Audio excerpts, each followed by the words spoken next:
Welcome to the Audio Mastering Short Explainers. Now, there are 3 questions you should really be asking before you dive into an AI music service like Suno. First, do I own the music that Suno generates? Second, can Suno create extensions for a song?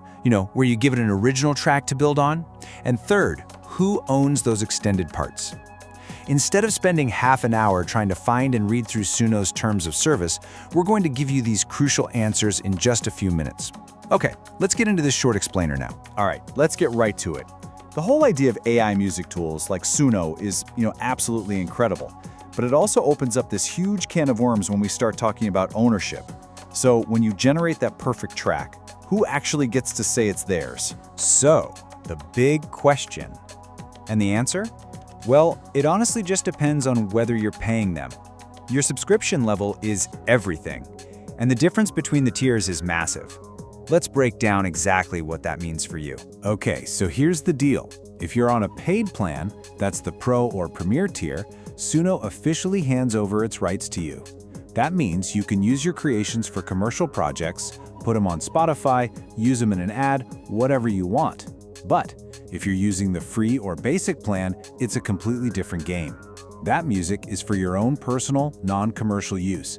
And this is important. You absolutely have to give credit to Suno anytime you share it. But hang on, because this is probably the single most important detail, and it's pulled right from their terms.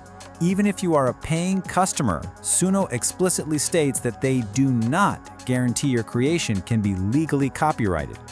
The whole legal landscape for AI-generated stuff is still, well, it's pretty foggy. And that right there is a huge catch for any serious creator. And it gets even more complicated when you get into remixes.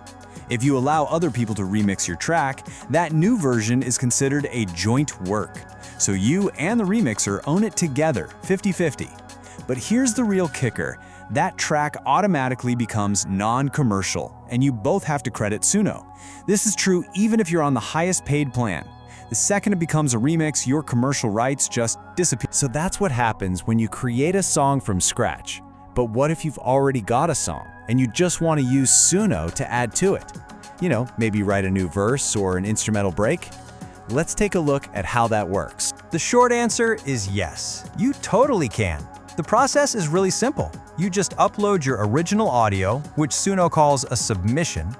Their AI model chews on it, analyzes it, and then spits out new audio that's based on what you gave it. It's a key part of the service. But, and this is a big but, you've got to understand something about how this AI works. The music Suno creates for you might not be a one-of-a-kind piece.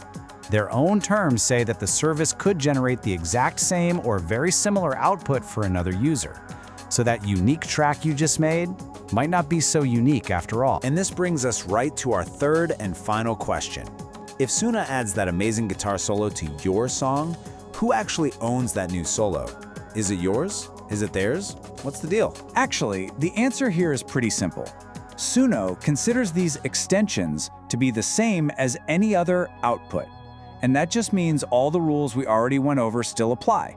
Paid users get the rights assigned to them, at least in theory, while free users are stuck with non-commercial use and have to give credit back to Suno. And this quote points to another major risk. Just like Suno can't promise your work is copyrightable, they also don't promise it won't infringe on someone else's music.